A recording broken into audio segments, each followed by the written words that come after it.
Hello everyone, welcome to the GLORIO Chat, the best anime podcast on the internet. We are about halfway through the winter season, and I feel the day of reckoning has come for many of these shows that we've been watching. At least for me, I know I've cut a few. I don't know if some of the ones that we're currently going to talk about are going to make it to next episode, but we'll see. There's still some good stuff going, though, which we'll get to, so, we'll talk about all that. And, so let's just introduce everybody and get into it, because we have quite a few things to talk about. I'm Jel. I am joined by Iro. I'm not dead yet. Still with us. We're joined by G. What's good, everybody? And this episode, we're joined by Zig. Yep, I'm here, ready to talk.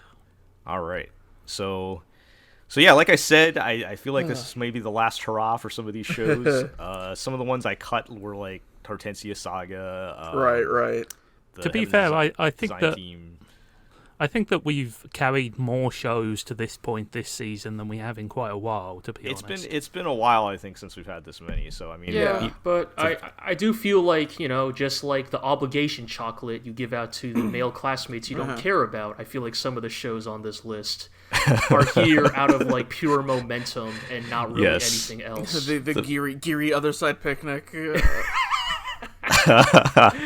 Oh, we'll talk about that for sure. And yes, by the time this goes out, it will no longer be Valentine's Day, but we are recording on Valentine's Day, if just to make sure that joke we all have time to record on Valentine's Day, Paul. Yes. Hey, well, stay inside, everybody. Look, okay? Yeah, stay at home. I did not want to make fun of ourselves or our audience by implying that we have nothing better to do on Valentine's Day, but here's your Geary podcast. Hey, even if you do have a special someone, it's COVID times, stay safe out there. I'll just throw that out. Maybe introduce them to us, your podcast friends.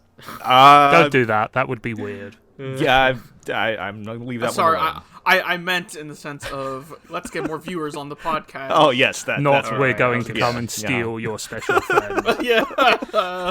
I was gonna let Iro drown in that. I caught myself. Just let that one. I caught myself. We gave you enough fall rope. like a lead balloon. Hey, we gave you enough rope gave me on enough that rope, and I did not tie it around my neck. Well, there you go. Iro coming to steal your girl. But anyway, let's talk about. We have a lot of anime to talk about, and I wanted to start off before we get into our normal TV anime. I wanted to mention the Given movie came out since our last podcast. Pretty cool that we're seeing more anime movies get official streaming releases. Yes. Because I think we've discussed in the past how sometimes anime movies get forgotten by Western fandom because there's no easy way to get them. Yeah. Right. No, you either have to buy it, which I don't like to buy movies that I haven't seen. That kind of thing. It's a tough ask to buy something completely blind. Or you have to get it through other means, which not everybody cares to do.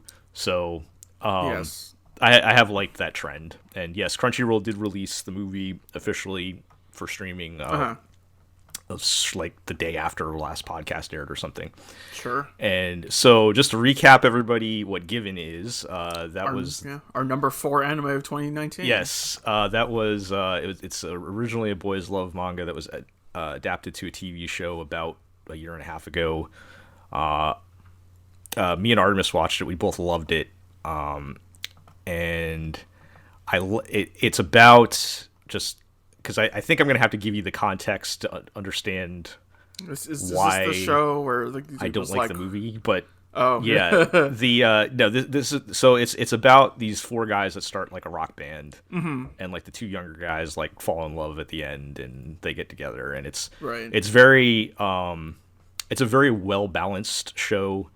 Has a good sense of humor, but it also like handles the serious parts good, and I like that the characters are very likable, and the relationships are very like natural and organic, and there's sort of like a very I don't want to say realistic, but natural vibe to it, which you don't always get in this genre, right? If I feel like typically, because I'm not normally into boys love genre, but in my experience, my limited experience, like a lot of times they're just kind of going down a checklist of things that you have to do to qualify to be in the genre. And I mean, let's be fair, that's not necessarily just boys love. That is all media, but especially anime. Especially, I feel like with boys love and like some like Yuri anime and stuff like that, there are certain like checkpoints you have to reach.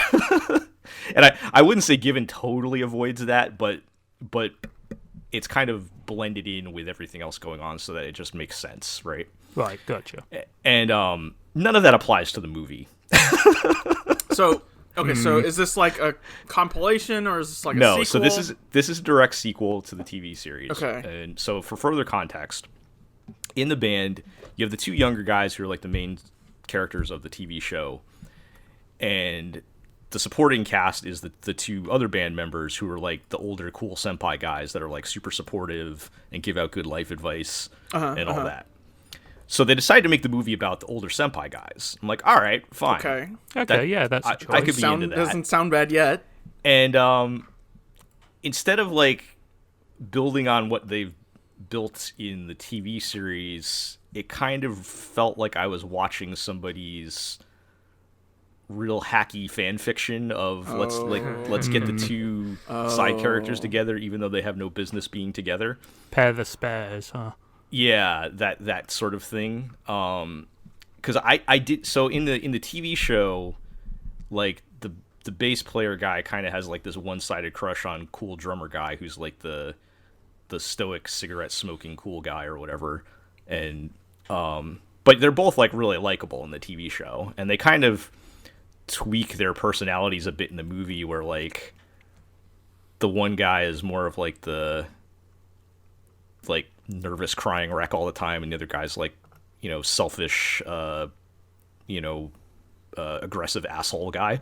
So would you say that like caricatures their existing personality traits, or is it just they kind of come at this out of nowhere? It kind of takes it, it kind of takes it more to the, like there was maybe a little bit of a basis of that in the TV show, but like I said in the TV show, that like we see them mostly as like these kind of like they have their problems, but they're mostly they're mature enough to where they can be supportive and like give out good advice to the younger guys, right? Yeah.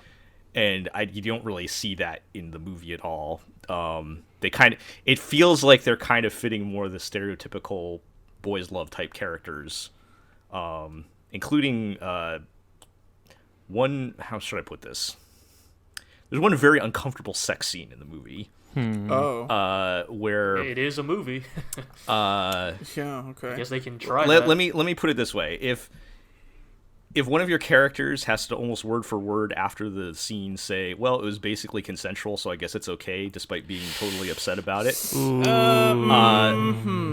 that you should probably be looking in the mirror after that. Yeah, that's not a great trope to rely on. Yeah, but that's, unfortunately that is a thing that comes up kind of often in the genre. Yeah. But so I felt like they were kind of like, and I didn't like these guys anymore.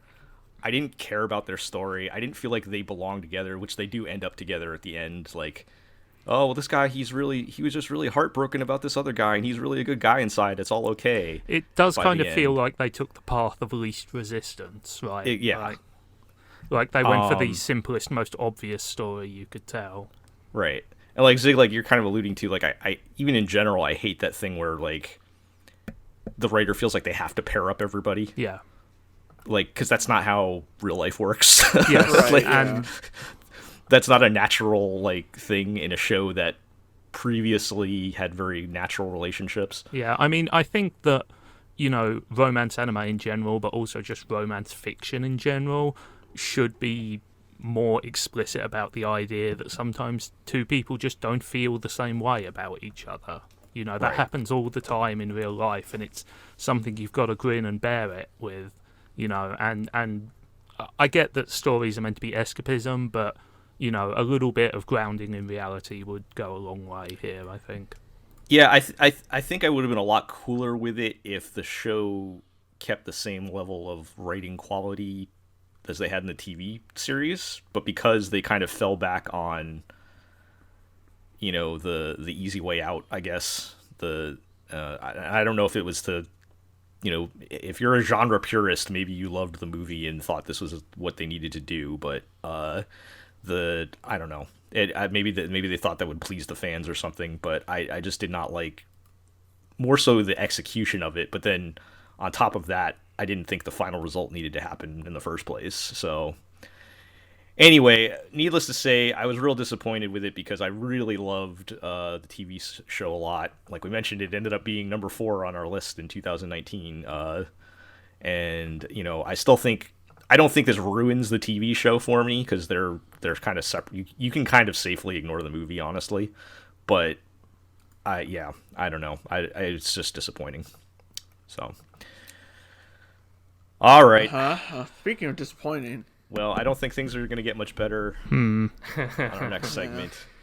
I wasn't sure you guys were going to have anything to say about Log Horizon. Oh, don't worry. The thing with Log Horizon is actually, of all the shows on this list, it is actually maybe the show that, by its very nature, causes us to have the most things to say about it on a week-to-week basis.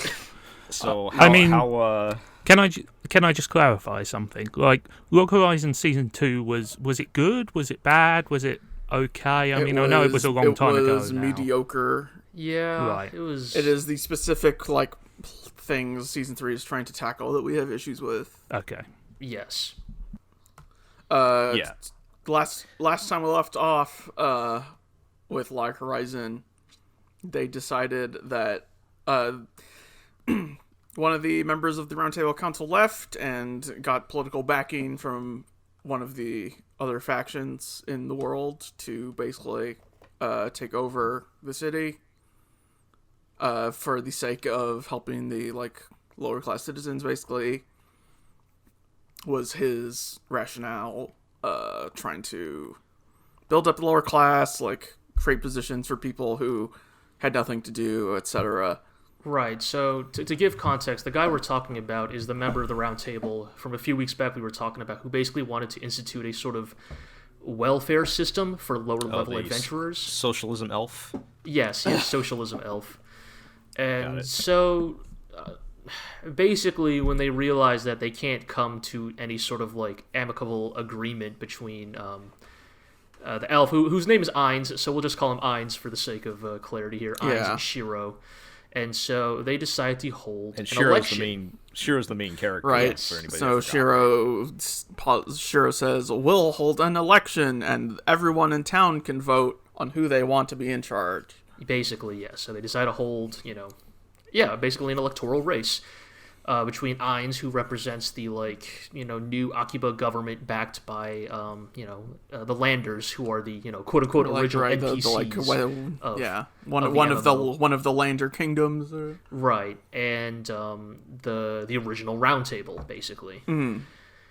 And so the election itself, or the campaigning itself, is kind of a big wet fart because it's kind of weak, honestly. Are they just driving around in medieval vans? Yeah, basically. They literally are doing they're exactly doing the that. Japanese election thing of going around in vans with loudspeakers. But the thing that really bothered me about that part specifically is they don't get into their policies at all. It's basically just purely a popularity contest of who do you feel better about, and it's and they're getting into so initially, just real politics then. Yeah, I guess so, honestly, but it's just it's a little frustrating that early on the Round Table is polling poorly, right? And it's it's because our candidate's not as popular, and it's well, what about policies? Are people? What about also because Ainz's platform is explicitly positioned as because he's running on having the backing of the other kingdom, the Lander population, are those guys. We know that faction. Right, initially, the conflict is that Ainz is specifically targeting the Lander population, who outnumber the, original player character adventurers, 5-1 population-wise. Right. So, it just makes sense to, appeal to their needs.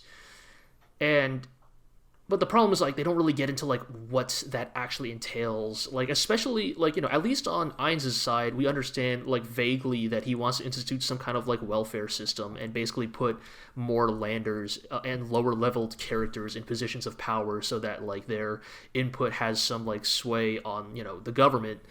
But we don't know anything about the Round Table's policies. Like, despite them being like, stuff continues as it has been. Right, other than that, they are the protagonists, and they stand to maintain the status quo. I mean, is their policy just Shiro knows best? Yeah, basically. Kind of. Like, basically. And that in and of itself is not so bad. The part that, like, really, like, to me, I think this is, like, the thing that was, like, so, like, deeply, like, disturbing and, like, darkly disquieting to watch happen, especially being portrayed as like a masterclass move by a clever gambit or something by the protagonist, is that on the day of voting, because the World of Log Horizon, being an MMO, does not have any sort of like official like civilian registration. It's like a medieval fantasy society. Yeah, there's no way to register to vote, so they just say, all right, well, on the day of the election, anyone who shows up at the polls can vote.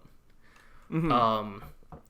In the background of all of this, multiple characters have been trying to figure out the mystery of these teleportation gates. Right, the fast travel from the MMO, basically. Which is non-functional ever since they've been, isekai'd into the MMO.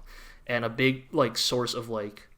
the initial conflict in Season 3 was, like, Ainz and his guild struggling to, like, figure out how the gates worked. Part of Ainz' like, contention with the system is that his guild was, A, in charge of figuring out how the system worked and getting it operational again, and B, they were taking in all of the, like, low-level players and stuff who had nowhere else to go. Right, and C, they were explicitly not given any support by the rest of the Round Table in figuring out these gates. I mean, they were given support, but like it was running out or something. Like, so can I ask they didn't want more support. They didn't want to give more support to them. Mm-hmm. Yeah. So like up to this point, has Ainz been portrayed as like a broadly sympathetic character? Yes, I would say so. Yeah, he's explicitly portrayed as sympathetic. I mentioned it in the last podcast, but basically, Ainz is portrayed in the way that a libertarian might try to politely describe a socialist, as in Ainz is portrayed as, oh, his heart's in the right place, but he just doesn't get it. Right. Basically. So this was my concern, which is that. That the history of like socialism in media and especially in anime, because Japan is a country which broadly leans towards the right, I would say, and that's true of quite a few advanced democracies. They somehow still have more socialized medicine than we Americans do, but yes, otherwise I'd say you are correct. Yeah, like there tends to be a tendency in media to portray socialists and those who lean towards the left as, hopelessly naive. And yes. Is that where we're going with this? Kind of. I think that's where we've been, that's kind of what we've been saying. Yeah. Like, he is not portrayed as villainous. Yeah. Like, I do want to make it clear. The anime goes to great pains to make sure that he is not portrayed as a villain, primarily just, an ideological antagonist. I would say he's presented as, like, having his heart in the right place, but specifically him trying to get the backing of an outside party is viewed as a bad idea. Right. And the thing is that, like, there's actually a decent argument to be made for that, because despite the fact that the Landers are not these super powerful player characters, they do wield considerable influence. They basically run the infrastructure, right? Like, right. So, like, and they have their own agendas that run often contrary to the adventurers. And so, like, there are in fact good arguments to be made there, but the anime kind of lumps all of that into just, he's just too naive and he doesn't, really get it. And so, anyways, the reason I brought up those...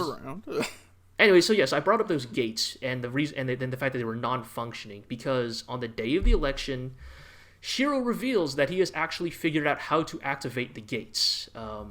And he basically buses in the entire population from elsewhere in the country to the city to vote on that day. And mind you, these are not citizens of this city. He is explicitly busing in outsiders who do not live there and do not necessarily have political stakes. So he's bringing in 2 million illegal immigrants to basically, vote for, yes, he is. I mean, yes, he is doing the thing that the right often accuses the left of doing. Except you see, they agreed that anyone who showed up on the day could vote. Right, but here it is portrayed as a heroic moment of right, cleverness. Your hero, ladies and gentlemen, right? Right, yeah. and that when the person who holds the same ideology you have does the bad thing, it's actually a good and smart thing and not an evil thing. And so back up real quick, and this may not be totally relevant, but did he always know how to fix the things, or did he just figure it out? He literally off screen took a week to do the thing that Ainz couldn't do over the course of months. Oh, but he could have done that at any time. Yes, he could have done it at any time. All he had to do was literally spend 1 week. Well, it's like he consulted with I just wanted to add on some extra asshole points for him. So. Right, that's the thing that makes it all feel really mean-spirited. Right, it's why didn't he introduce this character to Ainz? Right, when that was Ainz's assignment. Right, because it's less they try to frame it. It's less that Shiro was such a genius that he figured it out himself, but more he knew the right person with the expertise to solve the problem. And the problem is that if Shiro knew this person this whole time, why did he let Ainz try to brute force this clearly difficult situation all by himself for thousands months of people on end? Die or something on this? Basically, yes. The adventurers who go into these gates, because the whole idea is that they don't understand how the gates work. Imagine a fast travel system where you didn't know where you were fast traveling to, and you couldn't necessarily always go back. That's what was happening to his guild, and his guild was getting bled out by this. So it's Warhammer 40k? Right, because because he was literally sending his own people into these warp zones, and sometimes they just didn't come back.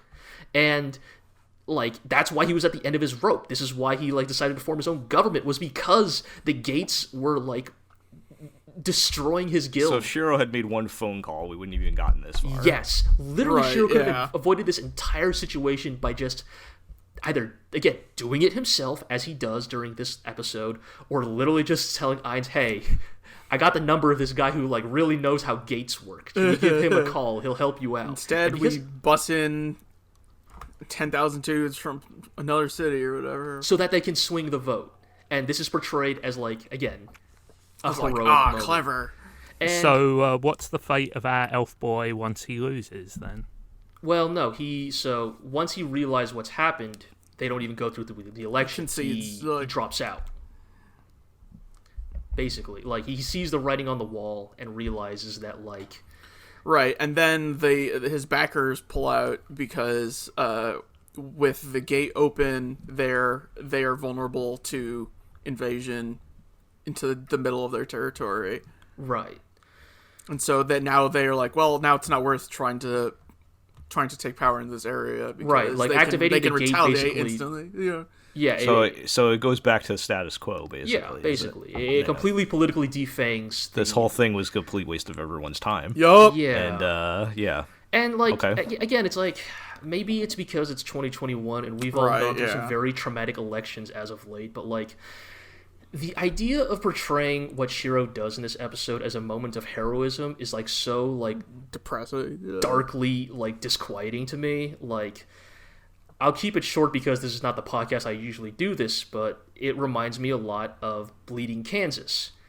For those who are unfamiliar with Bleeding Kansas, this was a time period prior to the American Civil War in which Kansas was being formed as an American state.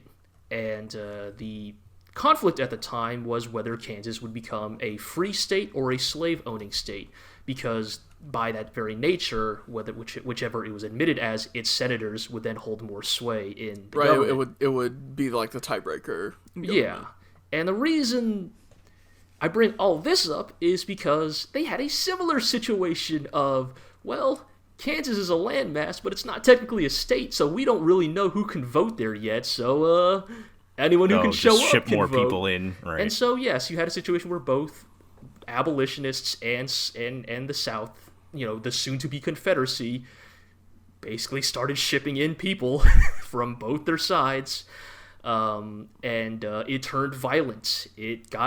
People were killed. People were shot at polling stations, and the only reason that Kansas got admitted as a free state is because, by the way, you know what Bleeding Kansas took place in? 1859. Do you know what happens next year? The Civil War. Right. Basically, the only reason Kansas gets admitted as a free state is because the South basically takes a hard look at the situation and just says, we out. Fuck it. Why don't we just do this to the whole country? And pulls out so that they can prepare their military for their eventual cessation. And, right.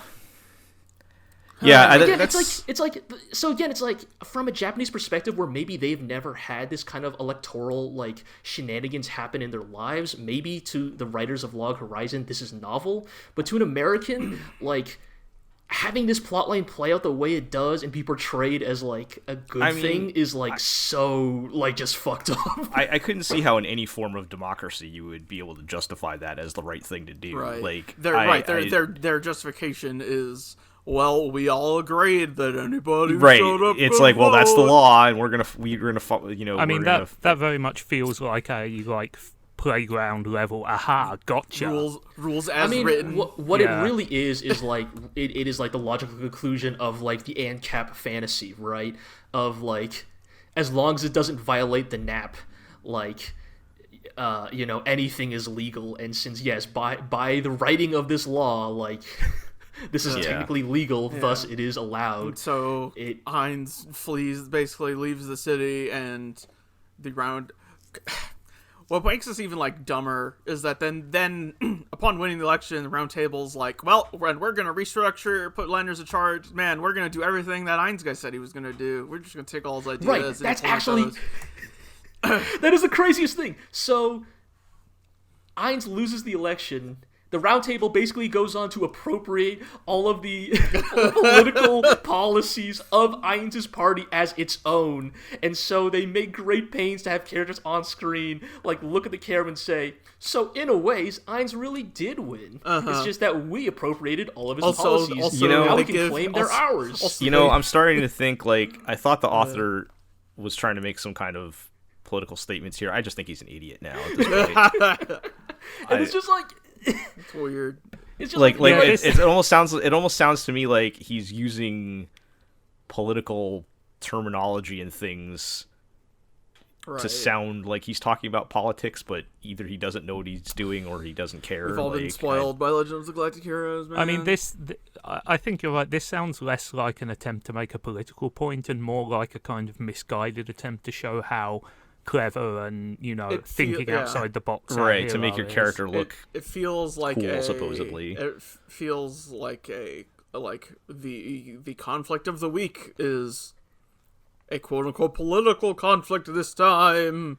And then it just ends up getting solved in basically the same manner as any other conflict, right? Right, and it's just like at the scale that they're working at now. Like when this was season 1 and Shiro was like using these these moments of cleverness to solve how do we eat? How do we defeat the gang boss? Right, it's like it kind of made sense, right? Because all the conflicts were relatively low scale, but like when solutions of this level of cleverness, quote unquote, when they're realistically not even that clever, are still portrayed as like these masterstroke genius moments. It's like, that's just I'm getting annoyed even talking about. So then Heinz leaves the city, and they give him, as a parting gift, an unlimited money credit card and rights to zone ownership, so he can go found socialist utopia or something. Basically, yes. There's even like the elite, lovely added implication that the only way socialism could function is if given a nest egg by capitalism. All right. We need to move on. But I know. What do you do you guys have the strength to carry on, or is it done? No, dude. I don't know. More, but it's just like Log Horizon. It's like so thoroughly like. Season 2 was bad, but like there was still enough like goodwill left that we were like, I don't know, maybe he can still pull itself together. I will say, but after this, this didn't go as south as it could have. True, I was legitimately scared of the direction. At least, this was... like at minimum, they're like, Heinz was right. As opposed to that guy was as stupid as it was. I guess the conclusion was still right. Yeah, right, because I guess the conclusion is still that they are going to adopt Heinz's policies. It's just that the way they arrived there, it's just like it's really really dumb. Yeah. Right. Yeah. All right, let's move along. G, you got some cells at work in on the 0 hour here. Yeah. I managed to watch 3 episodes before this podcast. I'll keep it relatively short, just because, like, you know, it's cells at work. You kind of know what it is, but did he get another STD?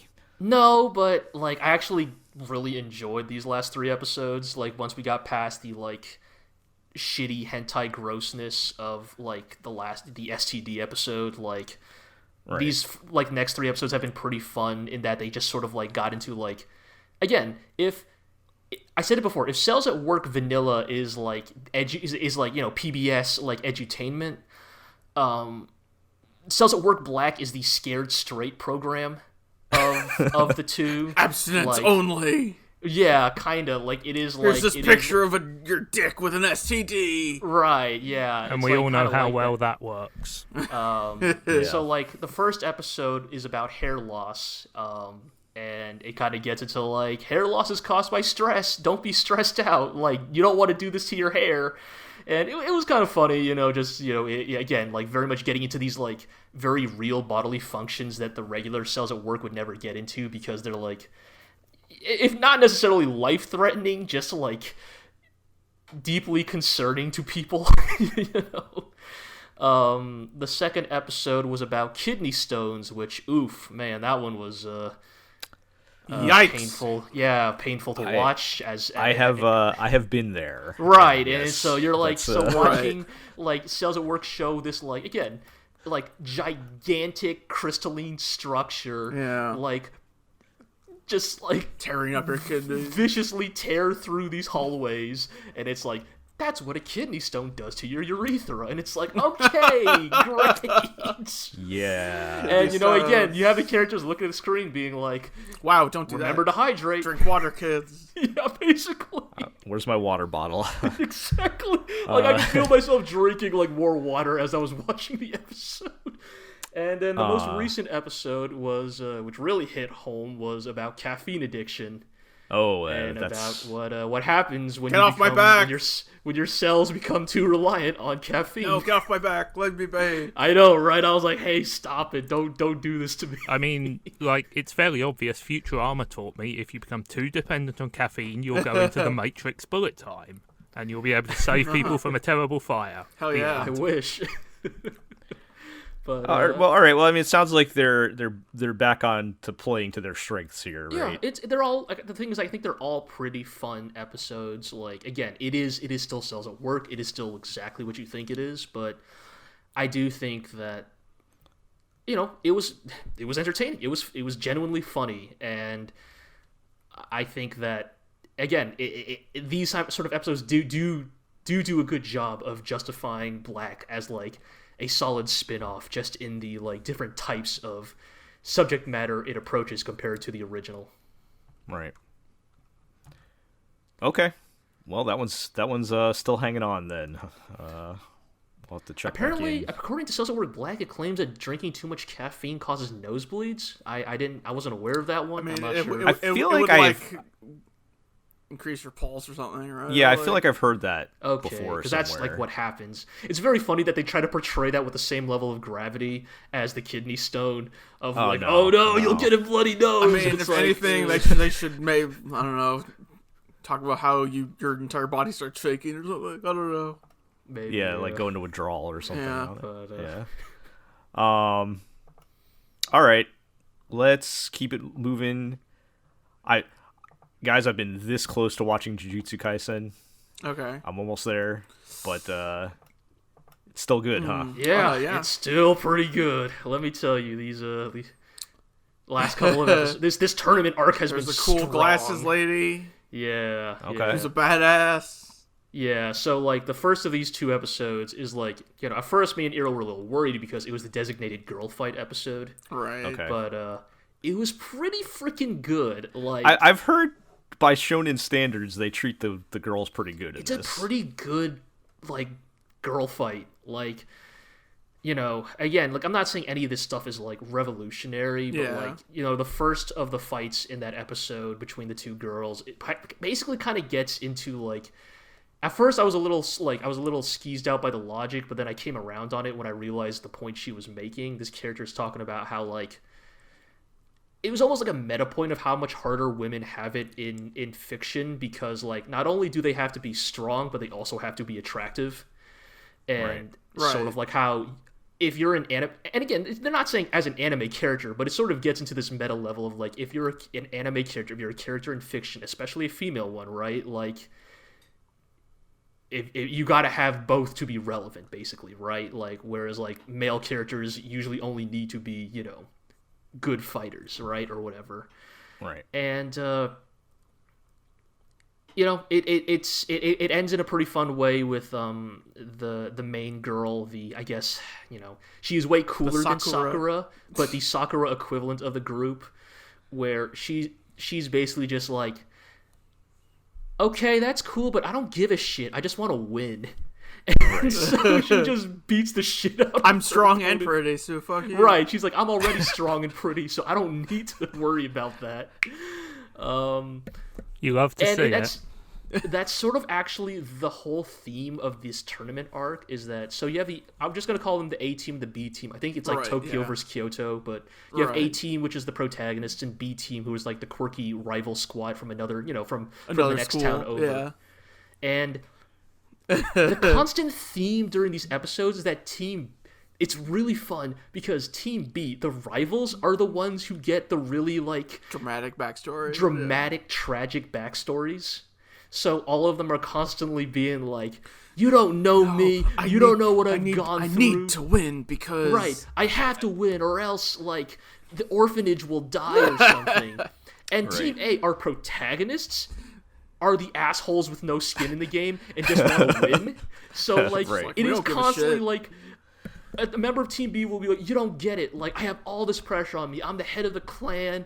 Like, because of what you did to me. Like, I have all this pressure. I have to, like, I have an impossible standard I have to live up to. It's all your fault. And the person on Team A is just like, sorry, I guess, but I don't give a shit. I mean, this sounds a lot like that episode of Build Fighters Try, where they fight the kid whose little brother is in hospital, and he wants to win to like validate his little brother's belief in him, and they just beat the shit out of him. I think it's pretty funny.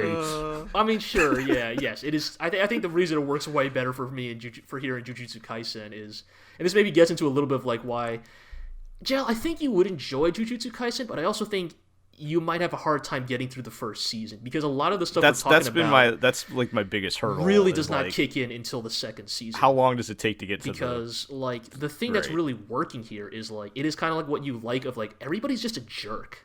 Like like they're a lot of them are good-natured jerks, but they're for all comedic effect. And for comedic effect, yes, they're all just assholes to each other, like completely, like. And it makes for like really entertaining fights, and like the stakes are like, you know, not that high, but it doesn't really need to be because the characters themselves are so likable. And this all kind of culminates in, as Iro was alluding to, there's this one girl on the A team. She's her name is Maki, and she's a cool glasses lady, and her whole shtick is like she has no like spirit energy, but she is physically very powerful or something. Like all of her spirit energy is in her body. Right. So she's like Rock Lee. She can't do any of the jutsus, but guess what? She's really, really good at fucking you up. With weapons, yeah. So, like, the whole episode, like, we say girl fight, but it's really just Maki single-handedly, like, walking through the woods, just beating the shit out of anybody she runs into. Until, you know, finally culminates in a fight with her estranged sister, right? And this is what I mean of, like, the estranged sister's, like, given all this, like, tragic backstory, and Maki's just like, I never care about any of that. Yeah, just fuck off, basically. And it culminates in this great, like, you know, so so Maki fights with, like, melee weapons, and her sister, her estranged sister, her power is gun. And it culminates in this really great moment where her gun, she fires a revolver, right, and she fires 6 shots. So Maki like goes into counting the shots, right, goes in a full in like reckless all in offensive attack on her sister now that she's out of bullets. And the great moment that happens here is turns out her sister has a 7th bullet, Her power is she can. It's actually kind of a ridiculous power. She can create matter from where there was none. But she can only create small amounts, and she can make something roughly the size of a bullet. Right. And she just magics a new bullet into the next chamber and shoots it. Right, and shoots it, and it's like again, because of Sungho Park, it is like the most like ludicrously well drawn bullet or muzzle flash shooting you've ever seen. Right. He's like, there's like doing camera spins as this bullet is about to hit Maki. And Maki just catches the bullet with her bare hands. And it doesn't even look that good. Like, it's really mundane and slow looking. Like, she just kind of like holds her hand out and just like to make it look effortless, right? Gently grasps it. Right, to make it look effortless. And then just like tosses it aside. And she's just like, ow, that almost kind of hurt. So you're saying it's not a realistic catching the bullet then? No, but who gives a shit? It just looks cool. That's it's great. That's always a crowd pleaser. It was, and it's like I was telling Ira I could not decide what was cooler, like this amazingly well animated bullet, or the sheer mundanity with which Maki completely shuts it down. Right. And that's great. I still think the part I liked more was Maki. Earlier, Maki was fighting like Sword Girl. To beat Sword Girl, she breaks her own spear in half, and then literally just like judo steals the sword from Sword Girl and walks away with the sword. Right? Yeah, yes. And Sword Girl's like, wait, my sword. Can I give it back, please? Yeah, because one of the opponents she fights earlier in the fight is like this master swordsman whose all her abilities revolve around her sword. So Maki just steals the fucking sword. Yeah. And she doesn't even give it back. She leaves. Later in the episode, you see her walking around with the sword. Right. That's good. It's really good. It's a fun show. It's a lot of... Yeah. I feel like... Is the first season 1 core or 2 cores? 1 core. So okay. Like 12 That's episodes. A little more manageable. Yeah. Right. And it seems to... And now we're getting to the, like, Orochimaru crashes the Chunin exam. Yeah, the big bad shows up. Yeah, well, the villains are showing up to crash the school stuff, so... Yeah. Right. Now everyone will have to band together to fight the bad guys. Uh-huh. Yeah, the real bad guy, So, but... Yeah, I don't know, really good tournament arc, and, like, I think, assuming they can keep up the momentum even when the story gets serious, I feel like... I kind of understand now what people were saying when they said Jujutsu Kaisen like took a little bit to really find its pacing, because I feel like it's a lot of fun now. It's really good. I mean, just anecdotally, I'm seeing a lot of talk about it from people who aren't necessarily deep inside the anime hell. I think it has breakout appeal. As a Shonen Jump property, I think that cachet will always make it sort of rise to the top of the broader anime consciousness. I mean, I think that gives it the advantage of, decent production and good marketing. But I mean, it's a really good looking name brand. Yeah. But also, not everything can hit the mainstream, and this certainly seems like it's doing it. Yeah, like, I mean, again, I wouldn't compare it because, fucking Demon Slayer's numbers exist on a whole different level. Yeah. But I could definitely see that there is sort of a softer version of the Demon Slayer effect happening to Jujutsu Kaisen of... It's really getting a glow up thanks to this anime. Right. I'm sure it's doing well. Yeah. Nothing is Demon Slayer level. Is Demon Slayer huge outside of Japan though? Like I know it's popular. Yeah, no, it is. Okay, it's definitely pretty big. Yeah, I mean, fair enough. I'm just not in touch with the kids clearly. And it kind of deserves it. I mean, we say it every time we talk about it, but it's a really good looking show. Like, I had to express my like incredulousness to Ira. I was like, dude, we've just had like 3 episodes in a row of really good fights. Like, like no filler, no shortcuts, just bam, bam, bam, really good, really high energy, really well animated fights in a row. And it's just like, man, what? I guess I'm glad Sungho Park's getting getting the success he deserves, right? Like, and I'm glad he's applying his talents to an anime I actually like. Right. This is just to build up to his big return to Garo, and he's going to make a better God, Garo. Or is he gonna have to do Jujutsu Kaisen for the next like 10 years, and you're gonna be saying I don't free? know. Like I like Jujutsu Kaisen, but I still would trade it all away in an instant to get the Vanishing Line movie. Man, we're gonna be saying hashtag free Sungo Park. God, you're right. I mean, I feel like there is history of major creative figures bailing on long-running shonen shows and those shows carrying on. You know, I mean, it's a machine set up to keep going. God, I can't think of his name all of a sudden. The Osamatsu guy. Yoichi Fujiya. Yeah, he started on Gintama. That's how he made his Right. name, and then he left, and that show went on for another 600 episodes. So, or stuff like Junichi Saito on Sailor Moon, for example. Right. Know. There's a lot of examples out there. So he's not like necessarily locked in for the next 10 years. But also, I mean, it seems like he's doing well, and I'm sure, you know, it's a fairly high profile role for him. So if he's happy, more power to him. Yeah. All right. Let's keep moving. Let's talk about BEASTARS. Oh boy. It's such a beautiful mess. There's first of all, let me get out of the way because I think these episodes started literally with let my ship sail with Lewis and Juno.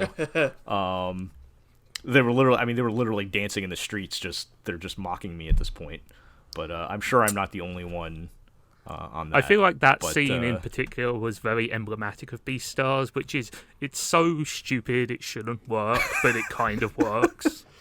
They're just literally dancing in the street. And, yes, you know, this big like band music is playing out of nowhere, and it feels so self-indulgent, but it really does work with the tone of the piece. They should have made a the season 1 OP, a version of that, like with that whole live action thing. I mean, for that scene.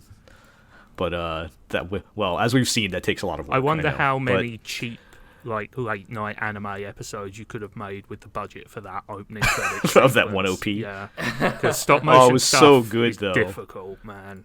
It was so good. Oh yeah, though. absolutely. Yeah. So aside from that, I mean, we got the Legoshi cutting his hair. Yeah, we are now fully in the arc of Legoshi hunting down the killer. Yeah. And, I actually did not realize it was Legoshi for like a good 30 seconds.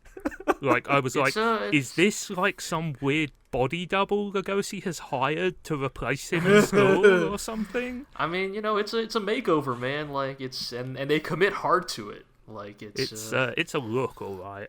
Yeah. Does he stay this way for a long time? Who can say? Who can say? I mean, the hair will grow back eventually. Yeah, all right. Well, anyway, I feel like these episodes I feel like we're still building up to something, but oh yeah. It's still great. There's a lot of just good stuff. I'm glad we got to see Haru again because I feel like we haven't seen her much. Yeah. It seems like she is becoming less important by the episode. Yeah, this is, if there is anything to speak to about season 2 of BEASTARS, it is probably around this point in the story where Lewis and Legoshi really get solidified as like the primary like protagonists of the story in many ways. Yeah. Right. Also, can we talk? I feel like. Oh, sorry, go on, Joe. I feel like Haru's just kind of been relegated to the girlfriend back home. It kind of sucks because like whenever Haru shows up, it's always a pretty good moment. Like she's a great character. Her bit with Legoshi at the end of the second of these 2 episodes is really good. You know, she's a very good character. And she's kind of like a nice anchor back to like the very beginning of this saga. You know, a reminder what this started about. And it also kind of gets into this, like, you know, how much of BEASTARS, like how... I feel like much of BEASTARS' qualities and its strengths do lie in, to a certain extent, its mundanity. Like, despite the animal people, despite the absurdity of what is happening on screen, right? Like, remember, Legoshi is doing all this because he just really wants to have sex with this rabbit. I mean, in all seriousness, that's kind of why I'm a little apprehensive about the increasingly unsubtle hints that we're kind of going to drop the school stuff altogether. because to me it's important that there be that mundane element so that the absurd parts land so much more absurdly. Yeah. Well, I don't know. How do you guys feel how do you non-manga readers feel about BEASTARS? We need to talk how do you feel about PETA? We need to talk about the most Louis moment ever, which is where he pulls a gun on his dad. Oh, yes. Yes. Just I signed the papers. I do want to mention, because I haven't said it for season 2 publicly, give the director a raise. Yeah. This show looks great. There were some great, like, almost fourth wall breaking bits in here, like, where I forget, like, Lugosi was saying something, whatever, and, like, a thought bubble pops up with Haru, and she, like, comes out and, like, hits him in the head or something like that, or, like, I'm trying to think of one of the other ones, but just, like, little touches like that, make it, more unique. And but just on a purely technical level as well, I mean, the show looks lovely. They play to the strengths of the CGI by having them be much more dynamic characters. They can fly the camera around a bit more, but it's always really nicely shot and blocked and all of that stuff. Definitely. Yeah. And it's I guess the question is, like, what are we? I don't know what we're building up to. Right. Yeah, like it. So, like part of the appeal of it. I like that. I'm just saying. I have no idea. If you boil it down to its base elements, let us remember. Okay, so Lewis is running the Shishigumi now. Right. Lugosi is currently trying to hunt down the killer while doing his training in the back alley market with Gohin. His meat fondling training. Right. Yeah. He is currently trying to find out who the killer is by analyzing the jaws of predators. Right. His very it's like, I love Lugosi just trying to play master detective, and he is just not. Right, like, it is very funny to watch. Like, again, it's like someone trying to, like, be Sherlock Holmes, but they're just literally too stupid. Let me see your jaw. Right. It's just that's gonna help. Yeah, and I guess so. We leave off with him losing his bite strength. Yeah. And I guess I'm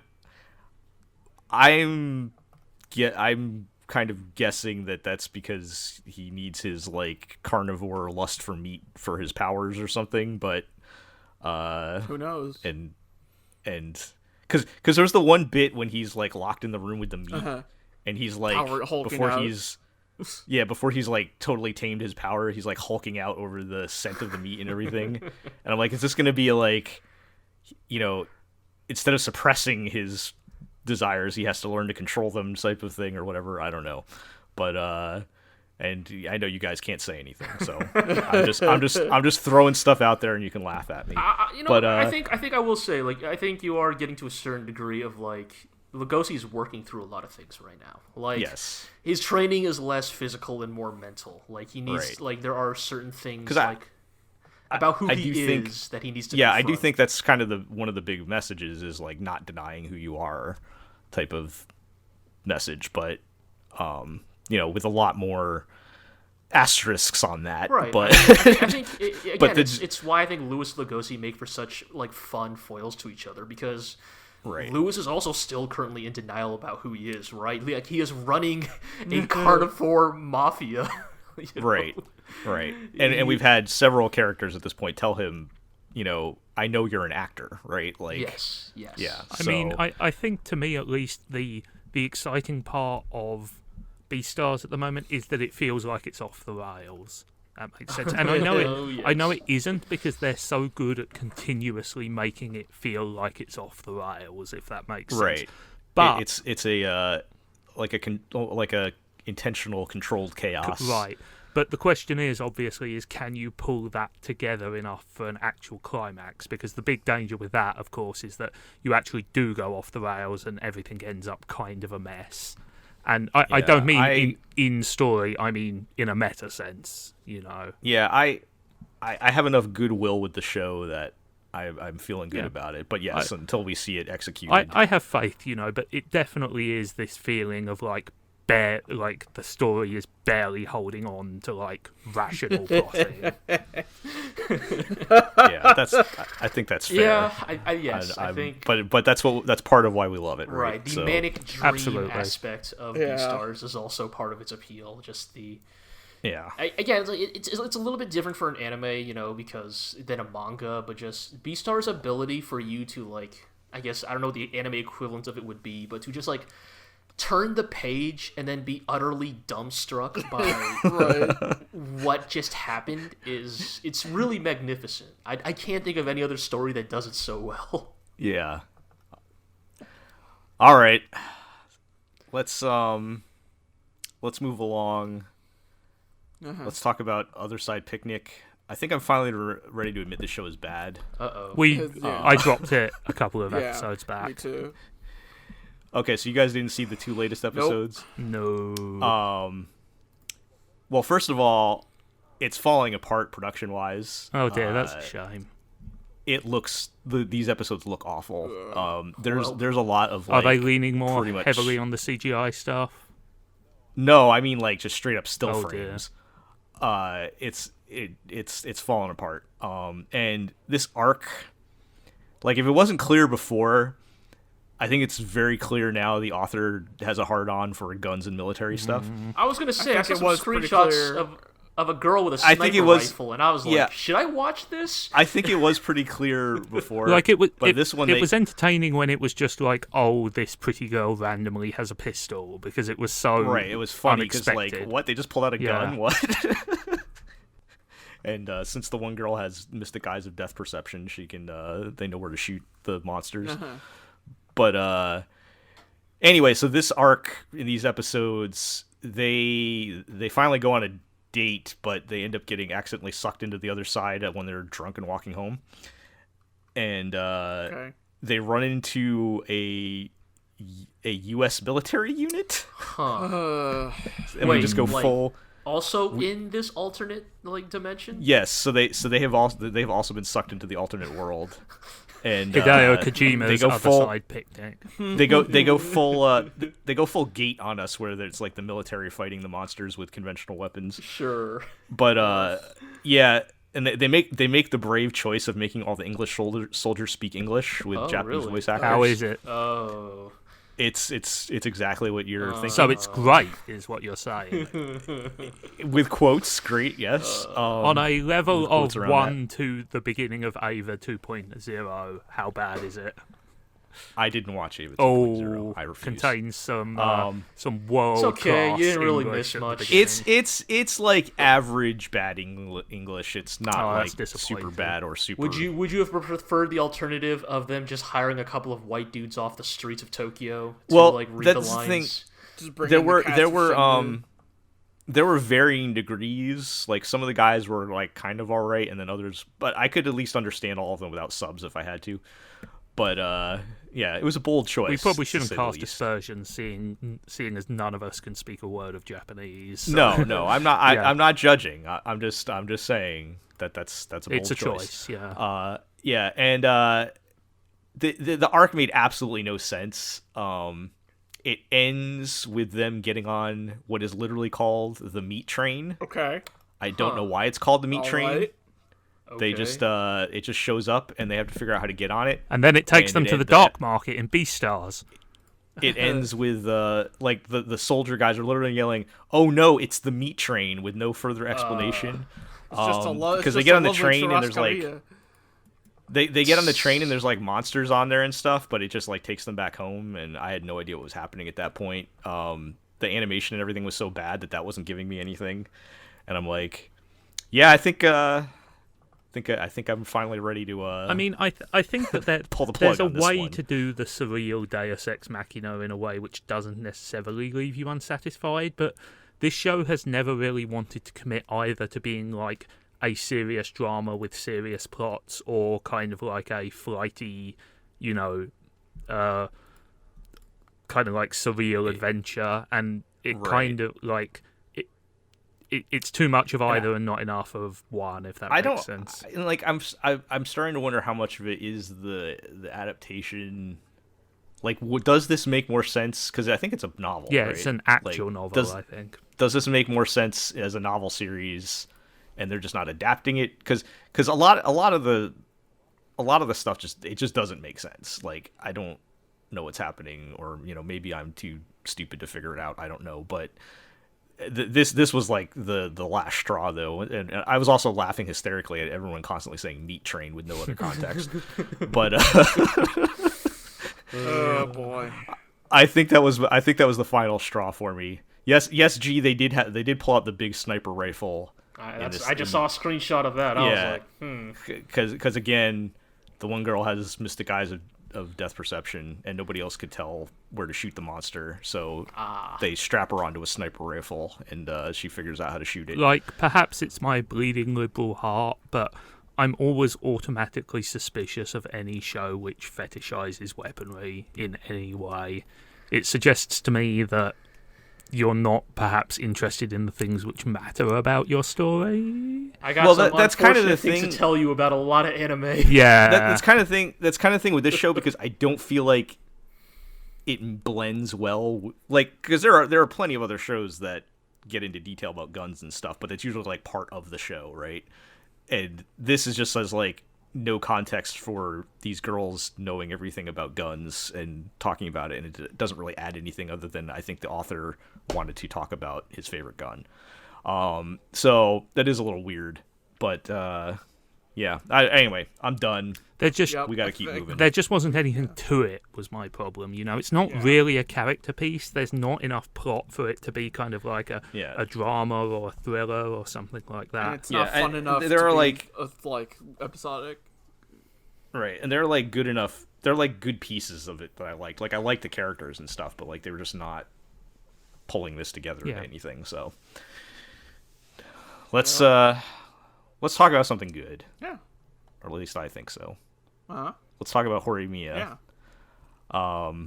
I find it funny. This is the most anti-anime I've ever seen. Yeah, I feel like at this point they're like intentionally doing the thing that you're not expecting them to do, but in a good way. A good way. I find it funny, and I don't know what specific point you were counting as them officially being together. I really like how the dad is like, "So is this your boyfriend?" And she's like, "Yeah." Right. She's so like, what? Yeah. Let's go with that, shall we? And everyone is like, "Well, I guess this is the thing now." I mean, like, now. I feel like a lot of the things about this show, it's kind of muddy, and that's kind of true to real life, right? Like, it's that it is realistically kind of wishy-washy for a while. Right. In real life, you very rarely get the big confession scene exactly. of, I like you, you like me, let's go. Yeah. Like, usually you just start dating. Right. It's more of a natural thing. Going to their house, like, every day for months at this point, so... Yeah. So I found it funny because last time, Ira, you said it might take 2 episodes, and I think it took like 5 minutes in this to get to their officially dating stage. And then I guess the big catalyst and kind of the big plot event is like her dad just shows up. I still don't understand the full nature of their relationship. Yeah, are they divorced? It doesn't seem like that. No, he's just like busy or something. He doesn't live with them apparently. And they all kind of hate him in a fun way, I guess. Right, like you think for about 2 minutes that he is like a shitty deadbeat dad. Yeah. Right. And then because they kind of treat him like a shitty deadbeat dad, and then like it kind of spins towards you realize he's kind of not. Right, he's just a dumbass. Also, he looks about 2 years older than them. Right. Yeah, well, that's anime, but like right? This is even by those standards, this is an incredibly egregious case of that. Yeah, so I still couldn't figure it out, but I finally landed on he might have just work abroad or something like that and isn't home a lot. Sure, let's go with that. Because it doesn't seem like they were divorced. Right. No, he's still wearing the wedding ring. So. Yeah, and they seem to be on perfectly good terms. Like she still calls him, dear or whatever. I do like the gag that Mimura is already like higher up in the family hierarchy than the dad. Yes, they all pretty good. It's like even the little boy is like passive aggressively like hates him. Like also the joke that they have the same first name, so she can't call him by his first name is pretty good as well. Yeah. So yeah, so that's been a pretty good source of humor and kind of like again, very different than like any other relationship I can think of in an anime like this. But and I like they start going like, just once they get that out of the way, the like relationship stuff, they just start going full comedy. Yeah. I like the bit with his like dumbass friend who tries to pawn off his disgusting candy on right. him. Yeah. But then they like take the weird turn toward the end of, was it episode 6? I think so. Or 5, I forget which ones are on. Clear, I've not seen episode 6. I have read the manga. Okay, so in the latest episode, right? I do remember the candy thing. Yeah, there's a candy thing, and then this like stalker girl shows up. Oh right, her. and it's all like played for laughs and everything, and then they just like drop out of nowhere some bomb about like her brother being dead or something like that. Yeah. And that was they kind of shoehorn her into the cast. And that was like kind of a weird direction. The tone has been a little uneven. You know, sometimes it's like a serious, and I don't necessarily mean it deals with heavy themes, but sometimes it is a serious relationship drama, and sometimes they will just randomly pivot to like absurdist slice of life comedy.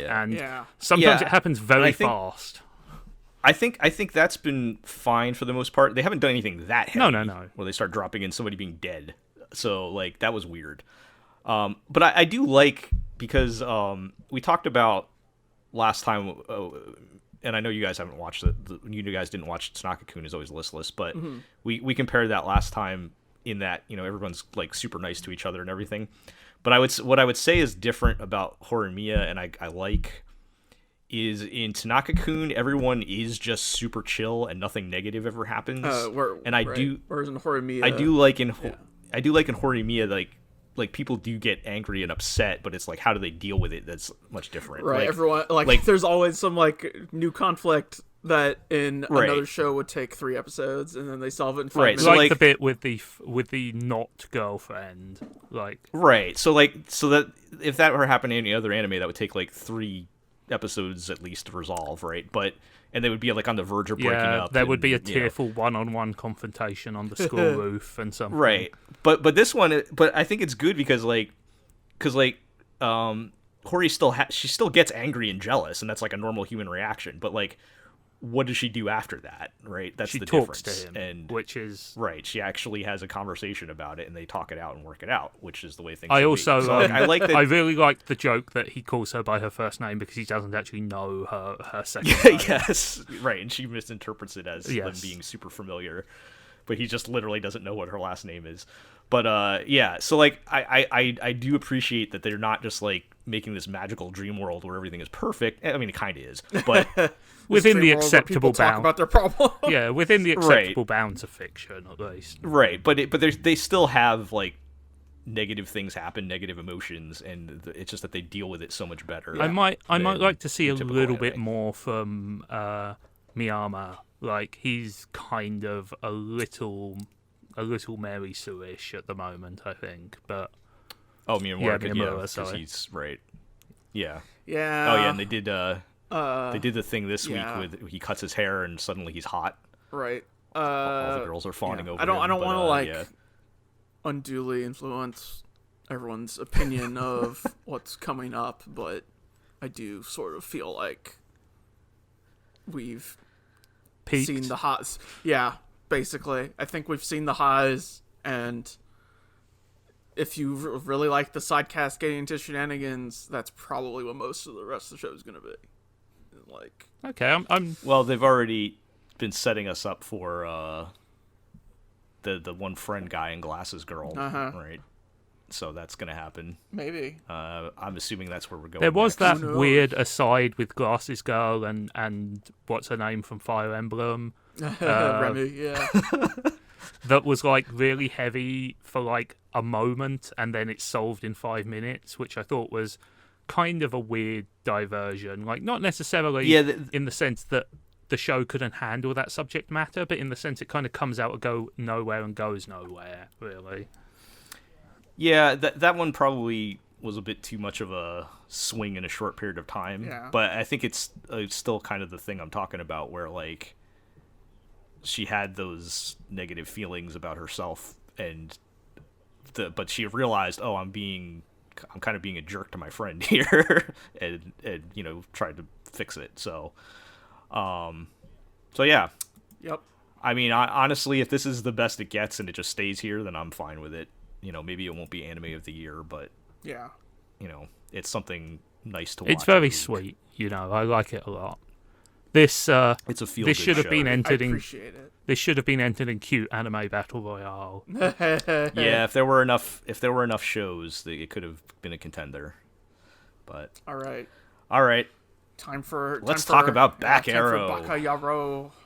All right, so let me just get one thing off my chest, and I'll turn you guys loose on this. But I hit a point in episode 5 where I said to myself, I hate everyone in the show. Mm-hmm. I don't want to watch it anymore. What happened in that episode again? I'm sorry. This was probably about when they're fighting Kai. Is that the general guy's name? Oh yeah. Okay, yes. Right. At some point in there, I was like, I hate everybody in the show. Well, let me clarify. I hate everybody except the women, but the women are treated terribly. So, Yeah.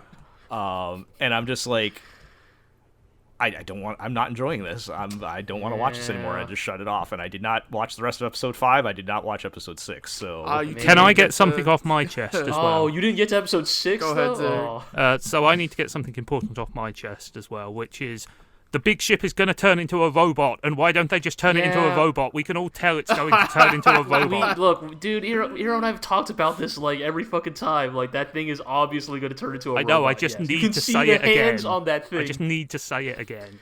You can see where the feet will come out. Right, you can it'll see, turn you into can a see robot, the like and all the double hatchets townspeople or whatever. like, and all the townspeople will control a different part of the robot, and they'll do the split screen thing with everybody's face in it. And, yeah. But I think I get what you're saying, Jill. Like I really do, honestly. Like, right, everyone just kind of sucks. I don't think. Yeah, like I don't think that this is an actively bad show, but it feels very phoned in from everybody involved. Like minimum effort. I think that's what stuff. it is, right? Like, despite the cast, despite the premise, despite the people working on this show, like, it does kind of feel half-hearted, doesn't it? Like, right, yeah. Like their heart's not really in on going all crazy, you know, like you would expect from an anime like this, and yeah, because like so, you know, at least Aaron and I watched like the most recent episode 6, where they go to what is called the Pretty Boy Farm, and I did see the episode title. Yeah. I feel like this episode should have killed me. Like I feel like this should have been like the funniest goddamn thing I had ever seen in my life, based on the premise. And it was just kind of dull instead. Yeah, so like they go to like, you know, they're like, you know, it's almost like, you know, Gurren Lagann filter episode, right? Of like they're just traveling around, and I mean, Gurren Lagann has that episode where they go to the bathhouse. Right, except that's hilarious, and you know, this wasn't. Yeah. Yeah, like that's the it's thing, like right? These like pretty boys have this constant sparkle filter on them, and right. So yeah, like like that episode was also 14 years ago. Yes. Yeah. I mean, I'm not sure what you're implying, but no, but like I mean, that... like I'm saying that like the idea of, you know, we go to crazy place, but also there are giant robots is not entirely new or original anymore. No, definitely not. But it's almost like, well, clearly it's been done better before. Couldn't you have studied your precursors a little bit more closely? I think I said this last podcast, in that I think Goro Taniguchi just genuinely likes this type of like B- tier mech show and just wants more of them to exist. I mean, it's the kind of thing which existed in droves in like the 70s and 80s, right? Yeah, and that's totally fine. It's just, you know, now that we're so short on mecha in general, right, exactly. I would like for the few that are left to go as hard as they can when they do, but yeah, so it's just like, yeah, so they go to like this, you know, typical story, right? Like monster or enemy of the week. They go to like this village where it's entirely populated by like comically pretty men, right? They have as heroes, they have a literal sparkle. They literally sparkle, like you know, like Edward the Vampire style, right? Just like constantly shining, and they're talking about how, oh, we're like slaves because of the evil warlord dude who lives here. He experiments on us to make us into like bright height users or whatever, right? And Back Arrow's like, well, that's bad. I'm gonna go fight that dude. But also, like, we need to turn this into a story about self-determination because, like, the whole theme is, oh, the pretty boys don't have the will to fight or something. So, like, Back Arrow, like, briefly pretends to be on the bad guy's side. Oh, he's actually smart enough to do something like that? Well, I mean, it might be the smart dude who's... I'm sorry, I hate Back Arrow, the character. Like, I hate everybody in the show, but I also hate Back Arrow. There's nothing to hate. Like, he's barely a character. Right. Well, exactly. I think the issue is, like, okay, so we all, like, love ourselves like a good-natured idiot, right? Like, Kamina's great, Even, Gallo from Promare is a really fun, likable, like, doofus of a character, right? Like, it's an archetype, right. For those of you who've been playing Yakuza 7, Ichiban, great likable idiot. So, like, It's a really solid archetype. So it's really weird that Back Arrow is, like, such a...